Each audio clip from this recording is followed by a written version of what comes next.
Hi అండి. Hello, ఎలా ఉన్నారు? బాగున్నారా? నేనైతే చాలా బాగున్నానండి. మీరు కూడా బాగుండాలని మనస్ఫూర్తి కోరుకున్నాను. ఈరోజు స్పెషల్ అయితే మా స్పెషల్ ప్రాన్స్ అండి. రొయ్యలు, పచ్చి రొయ్యలు అండి. రొయ్యలు కర్రీ చేస్తున్నాను. ఇది ఎలా చేయాలి ఏంటనేది మీకు చూపిస్తాను రండి. ఫస్ట్ అయితే రొయ్యలన్నీ శుభ్రంగా కడిగేసుకొని పక్కన పెట్టుకొని దాంట్లో ఉప్పు, పసుపు, అల్లం వెల్లుల్లిపాయ పేస్టు ఇవన్నీ వేసి మంచిగా కొంచెం కారం మేము కొంచెం ఎక్కువ తింటాం కాబట్టి కొద్దిగా కారం ఎక్కువ వేసుకున్నాను. 3 స్పూన్లు కారం వేసాను. కొంచెం ధనియాల పొడి కూడా వేసుకున్నాను.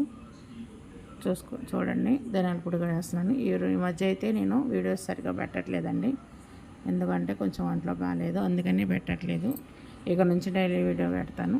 ఇదిగోండి, కొంచెం మిరియాల పౌడర్ అండి.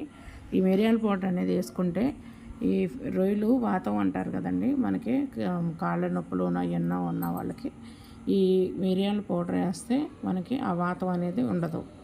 ఓకేనా అండి? తెలియనోడు తెలుసుకుంటారని చెప్తున్నానండి, జస్ట్ అలాగా. ఓకేనా? ఈ మొత్తం కలిపి పక్కన పెట్టేద్దాం. చూసారా? పసుపును, ఉప్పు, కారం, ధనియాల పౌడరు, మిరియాల పౌడర్ ఇంతవరకే వేసానండి.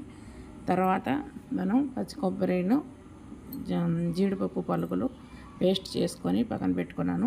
అది నేను తర్వాత యాడ్ చేస్తాను, మీకు చూపిస్తాను. ఫస్ట్ గిన్నె అయితే పొయ్యి మీద పెట్టుకున్నాను. ఓకేనా? ఇదిగోండి, నేను చెప్పాను కదా, కొబ్బరి, జీడిపప్పు పేస్ట్, కొత్తిమీర, 2 ఉల్లిపాయలు కట్ చేసుకొని పెట్టుకున్నా. ఇప్పుడైతే గిన్నెలో ఆయిల్ వేసుకొని పెట్టుకున్నాం కదా, ఆయిల్ వేడెక్కాక ఈ ఉల్లిపాయలు కట్ చేసి దాంట్లో వేసుకొని మంచిగా ఎర్రగా ఫ్రై చేసేసుకుందాం. ఉల్లిపాయలు మంచిగా బాగా ఫ్రై అవ్వాలండి. పచ్చి వాసన అనేది ఉండకుండా మనకి బాగా ఫ్రై అవ్వాలి. ఓకేనా అండి? చూసారా?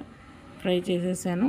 ఇప్పుడు అయితే దీంట్లో మనం పక్కన పెట్టుకున్నాం కదా, ఈ రొయ్యలు అనేది మొత్తం మసాలాలు మొత్తం కలిపి మొత్తం దాంట్లో వేసేసాం. దాంట్లో వేసి మంచిగా మొత్తం కలిసేటట్టు బాగా కలుపుకుందాం. కలిపేసుకొని మూత పెట్టేద్దాం. మూత పెట్టేస్తే ఈ ఫ్రాన్స్లో ఏమైనా నీరు అనేది వాటర్ ఉంటుంది కదా, అవన్నీ ఉంటాయి. మంచిగా ఉడుకుద్ది.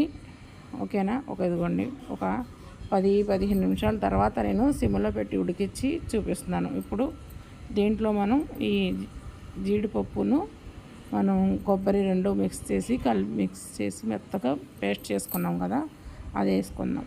ఇది వేస్తే మనకి గ్రేవీ అనేది బాగా చిక్కగా వస్తుంది, టేస్ట్ కూడా బాగుంటుంది. ఓకేనండి? ఇదన్నీ వేసి ఇప్పుడు దీంట్లో సరిపడేంత వాటర్ కూడా వేసేద్దాం. ఇప్పుడు ఇందులో మసాలా గిన్నెలో కొంచెం వాటర్ వేసి దాంట్లో కలిపేసి వేసేద్దాం. 2 వేస్ట్ పోకుండా దాంట్లోనే వాటర్ వేసి తిప్పి వేసేస్తున్నాను. ఓకేనా అండి? చూడండి, ఇదిగోండి వాటర్, మసాలా వాటర్ అండి. మళ్ళీ మనకి సరిపోతే కొంచెం వేసుకోవచ్చు. వేసి బాగా కలుపుకొని మూత పెట్టి మంచిగా ఉడకనిద్దాం. ఉడికాక మళ్ళీ చూపిస్తాను మీకు. ఓకేనా? చూసారా? మనకి దానికి సరిపడేంత వాటర్ వేసుకొని ఇప్పుడు రొయ్యలు అనేది మంచిగా ఉడకాలి. ప్రాన్స్ కర్రీ చాలా సింపుల్ అండి, తొందరగా అయిపోతుంది. ఓకేనా? ఇదిగోండి, ఉడుకుతుంది. ఇప్పుడైతే కొత్తిమీర కూడా వేసేసుకున్నాను. చాలా సింపుల్, చాలా టేస్ట్ కూడా అండి. కానీ ఎక్కువగా తినకూడదండి రొయ్యలు అనేది. ఓకేనా? ఇదిగోండి, కొత్తిమీర కూడా వేసుకున్నాను. ఇంకొక 10 నిమిషాలు ఉడకాలి. మళ్ళీ మూత పెట్టేసి నేను పక్కన పెట్టేస్తాను, మూత పెట్టేసి ఉంచేస్తాను. ఓకేనండి? మరి నా వీడియోస్ కనుక మీకు నచ్చితే ఒక లైక్ అంటూ ఇవ్వండి. మీ లైక్ అనేది నాకు ఎంతో సపోర్ట్ ఇస్తుందండి. చాలా రోజుల నుంచి వీడియోస్ అనేది పెట్టట్లేదు నేను.